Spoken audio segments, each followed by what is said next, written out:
This is Dr. Jonathan Hansen. I'm the president of World Ministries International, as well as Eagles Saving Nations. Go to my website, worldministries.org, worldministries.org, and be a part of Eagles Saving Nations. We need you.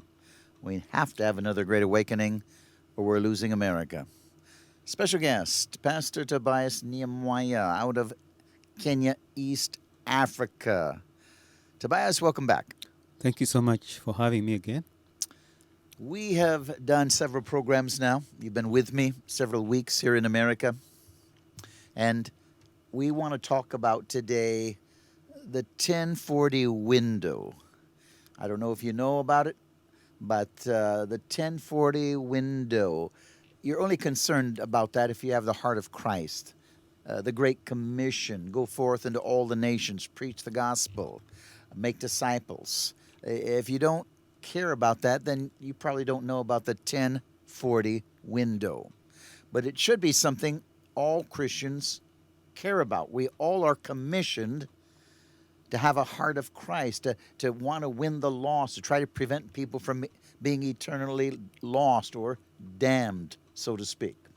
So, Pastor Tobias, why don't you explain what is the 1040 window? Thank you so much. I don't know whether so many of us, our listeners, are aware that people die every day who have not heard the gospel or the good news of Christ. And actually, it is estimated that about 1,800 people die per hour who've never heard the gospel. Now, where do these people live? These people live within the four religious blocks called the 1040 window. Now, the 1040, these are counties within the majority of these are Muslims, Hindus, and non-religious people. Okay. So, can you give a more of a definition about the locations around the world, the countries? Oh yes, I can do that.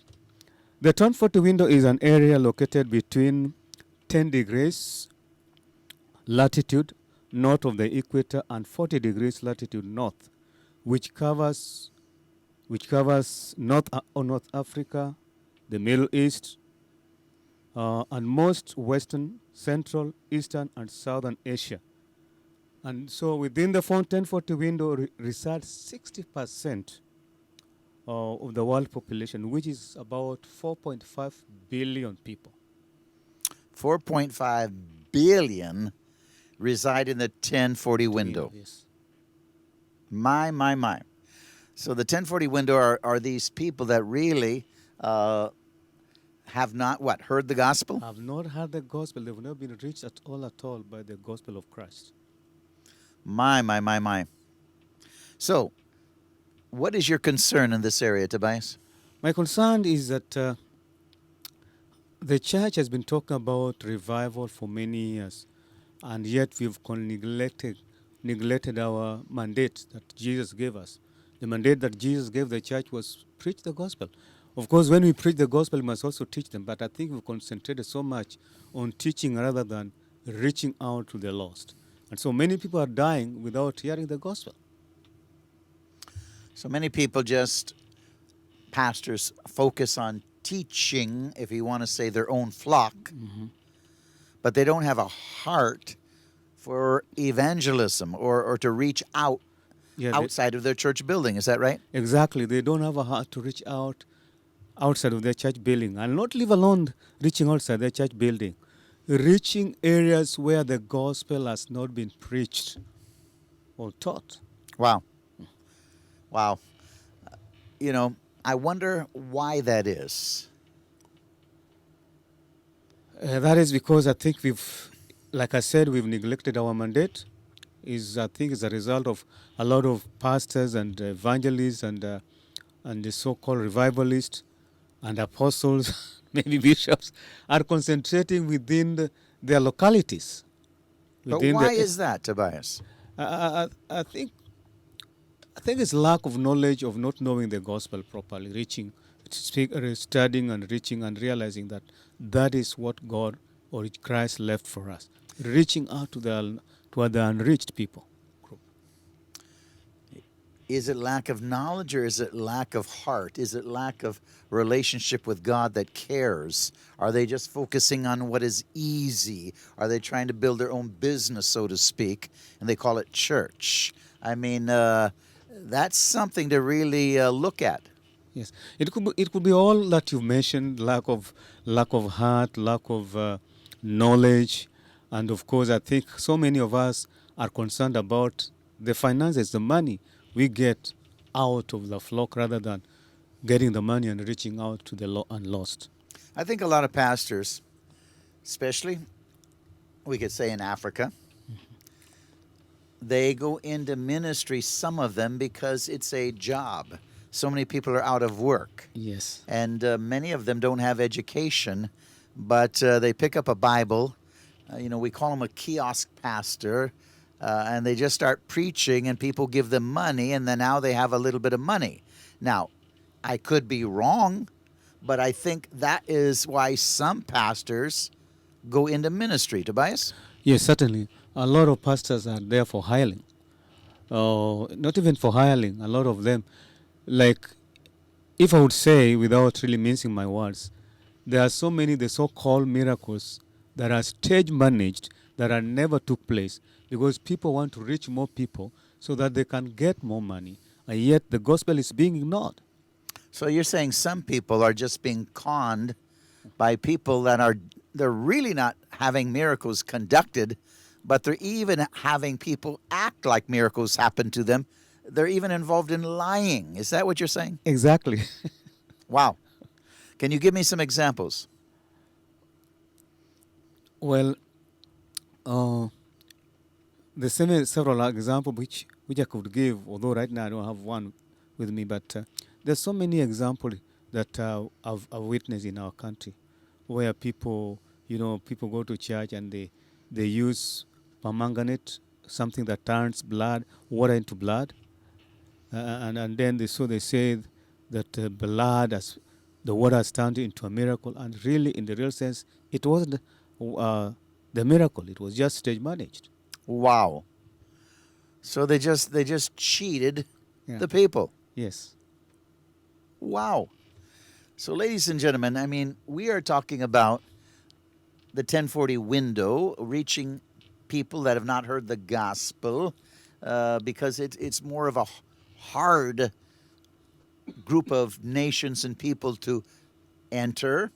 Muslims, Hindus, they're not going to give you a lot of money until many of them get saved. But and so there's a lot of sacrifice. But many people are in. I'm just ashamed to say they're in the ministry for a paycheck, for money. And if you don't have a real heart for Christ, even if you're truly born again and maybe you're teaching a good gospel, so to speak, yet why aren't you concerned about reaching outside of the people that are already born again? Why? Do you have the heart of Christ, or again, are you just trying to make a living? I think, Tobias, this is something that needs to be seriously looked at and discussed.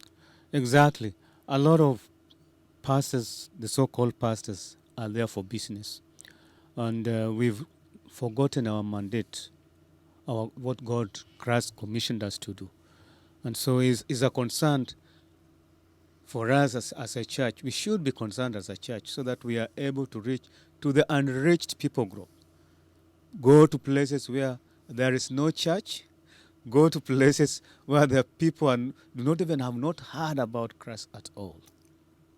Well, you opened it up and you said different revivalists, evangelists, pastors, even apostles. I know apostles that will not go into nations unless they're guaranteed a 5-star hotel. Now, you're smiling big, but I'm telling you the truth.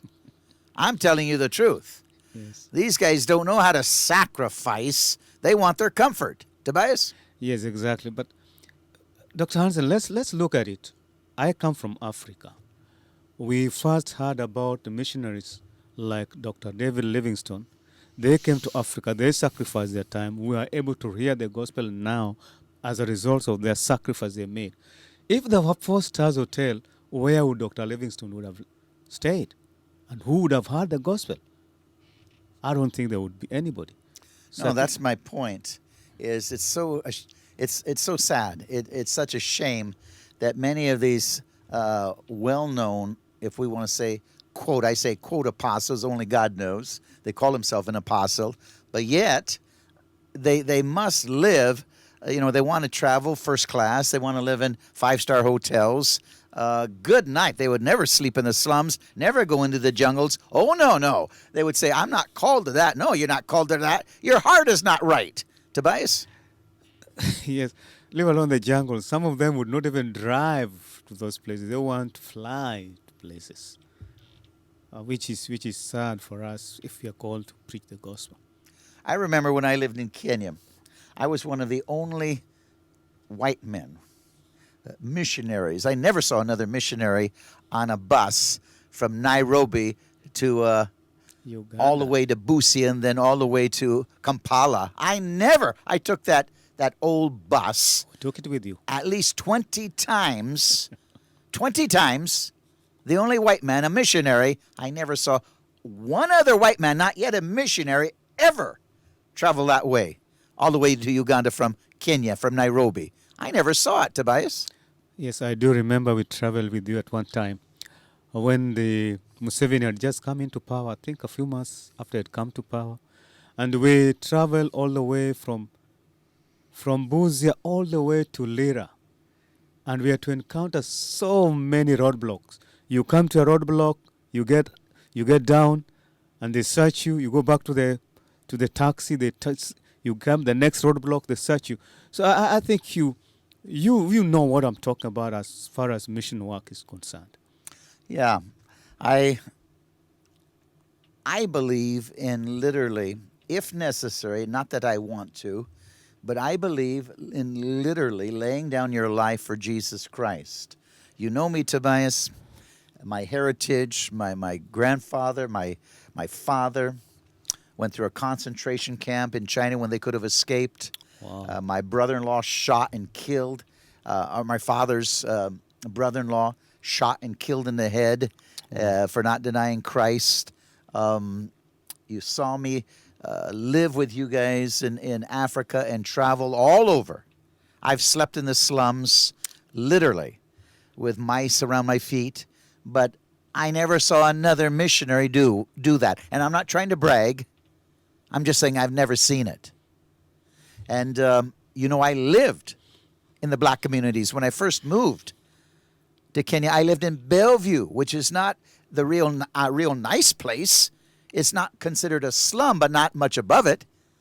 And I lived there. You know that, with my family, and I had other people join me, like you and others, and we lived together. But most missionaries live away from, if we want to say, the normal African black man, and they live in their own separate estates or missionary compounds far away from the black man. And so in reality, I don't see much sacrifice. They have their own little world they live in, and the people that support them don't realize how well they're living because they have maids and everything else. Tobias? Yes, sir. Yes, sir. Yeah, a lot of missionaries really, not even a lot of missionaries, a lot of Christians today live a luxurious life. Of course, it's not bad to live a good life, but I think putting it above our call is not right. Let me tell you, the question is, would you go if you couldn't live a good life?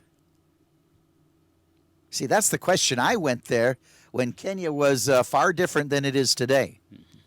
We had one mall, so to speak, Sarit Center. That was it. One. And it wasn't, at that time, it wasn't even developed like it is today. And so, you had 3 soda pops, Coca-Cola, Sprite, and Fanta. That was it. And so it was so different than it is today. And like I said, I lived, as you know, with my family in a lower black community.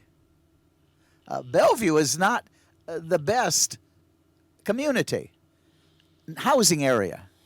And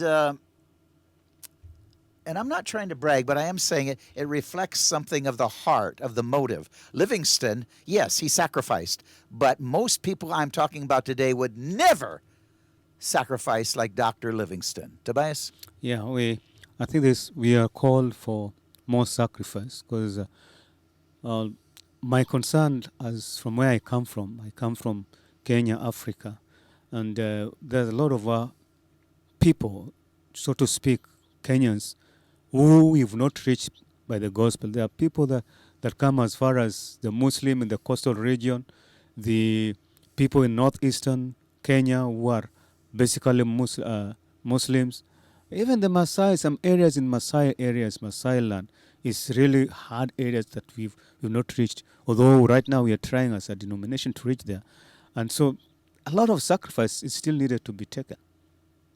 I remember when I went there, I started over at church 1987 with 23. And in 9 years when I lived there, by your own words, we moved location to location and would pack it out and probably reached over 10,000 people. And we sent out 23 missionaries. Incredible. Yeah. From one black church. Incredible. Where the whole Assemblies of God had 1,000, and they had not sent out one till they watched what we did. So, I mean, our people knew how to sacrifice. Mm-hmm. They knew what the gospel was about. You not only were a leading pastor under me, you were a missionary under me. I sent you to Zambia, and I think, to Uganda? Did you go to Uganda? Yes, I did pastor church in Uganda. And you knew how to sacrifice. You're in it for the right heart, and you still are. That's why we're still associated. You've been with me since 1987. But I'm telling you, not everybody, if we want to say, has a true missionary heart. A true missionary heart. Yeah. I don't call these people that call themselves missionaries, a lot of them missionaries. They have a heart. They get away. They like to live there better than here because they can afford maids and everything. It's an easier life. And if the American understood this, I would never give them a dime the way they live. Tobias, I'm telling you the truth. Yes. I wouldn't do it. Yes. Because you knew how I lived. Yes. I'm not impressed you go away and get your maid and live separately and live in the best areas. I'm not impressed a bit. So anyway, the missionary heart, a true disciple's heart, a true ambassador. We are supposed to be a debtor, like Romans 1:14 through 16 tells us. I am a debtor, both to Greeks and to barbarians, both to wise and unwise. So as much as is in me, I am ready to preach the gospel to you who are at Rome also. I am not ashamed of the gospel of Jesus Christ, for it is the power of God to salvation to everyone who believes, for the Jew first and also the Greek. I think this really identifies it. Paul reveals his heart. I am a debtor. Tobias? Yes, we are debtor to the gospel. We must do our best at this point to reach out to the lost. I know some people that have a vision for 2033, and that is to reach out and be able to open churches. I pray that God will help us and give more people burden to be able to reach out and open more churches, especially to the unreached people group, the 1040 window that we've been talking about. I believe that this is the reason why all Christians should have a measure of the apostolic heart. I mean, the true apostolic heart, not everyone who calls himself an apostle today. They've been impacted by the ministry and anointing of Jesus Christ, of true apostles. We need to have a sense of obligation. See, why did I leave my profession, my ministry? My ministry. I was a lay pastor. My career in law enforcement. My beauty shops that I owned and things like that, candy routes, because I had a sense of obligation that I am a debtor and God called me to leave it to serve him. I am a debtor. That's why I've been to over 30 nations in Africa, Tobias, and all over the world, Central, South America, China, all over the world. Many places where I could be killed and many places where I have been persecuted. But that's because I am a debtor. Tobias? Yes, we are obligated to go out and preach the gospel. And not only have we been obligated, we are also commissioned to go out and preach the gospel, because we are debtors to those that have not heard the gospel at all. Well, this is At why all. this man in front of me, if you just tuned in to the warning program, if you're watching social media, listening on radio, I have Bishop Tobias Nyamwaya. He's one of the directors in our Bible school in Kenya. He worked for me originally in 1987 when I was a pastor there. We developed a very strong church at the time. And he is also on the board of International Holiness, Pentecostal Holiness. And so we're still working together because he has the right heart. I have the right heart. He knows I'll go anywhere in the world, and I continue to go anywhere. And I'm not young anymore, but I haven't lost that burden. I'm driven more than ever before. Why? Because I'm a debtor. I have a debt to pay to Jesus Christ. And I have that calling, that commission to go forth and reach the nations. And that's why World Ministries International exists. We are called to the nations, including the 1040 window. Tobias? Yes, we are called to the nation, including 1040 window, correct. My appeal right now, Dr. Hansen, is for more people to come out and help wherever they can to be able to reach the 1040 window before the 2033, because Jesus can come back anytime. And I think our delay for not reaching out the 1040 window is probably what is delaying the coming back of Christ. Okay, why don't you describe again, if they've just tuned in, what is the 1040 window?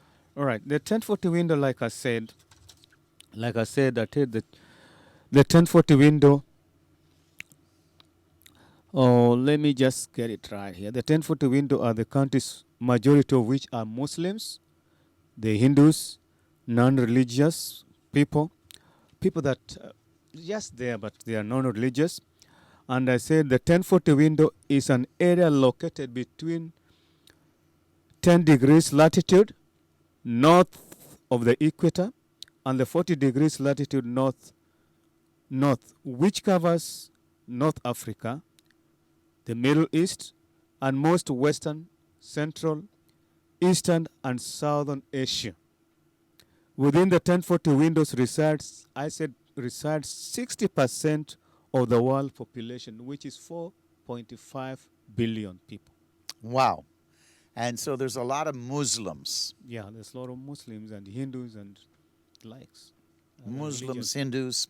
And so you don't see people, quote, being called there, so to speak. I think they are called there. They're just not listening.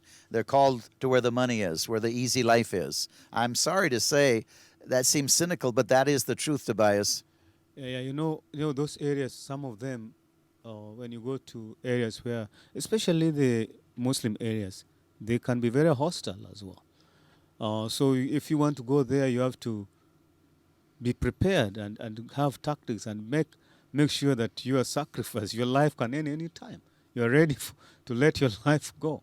And many people are not willing to do that. Again, you're watching, listening, World Ministries International. Pastor Tobias Nyamwaya. This is Dr. Jonathan Hansen, president of both World Ministries International, Eagle Saving Nations. Please go to my website, worldministries.org, worldministries.org. Join Eagles Saving Nations. People say, what can I do to stop the toppling of the republic, to stop this communist takeover? Join Eagle Saving Nations.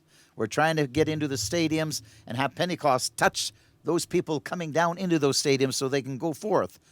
No longer afraid, without fear and intimidation, and speak the truth. Because truth takes away deception. Prayer brings conviction. Today, we're being censored. We're being lied to. We must speak the truth to open up people's eyes to see what's really going on in America and the nations.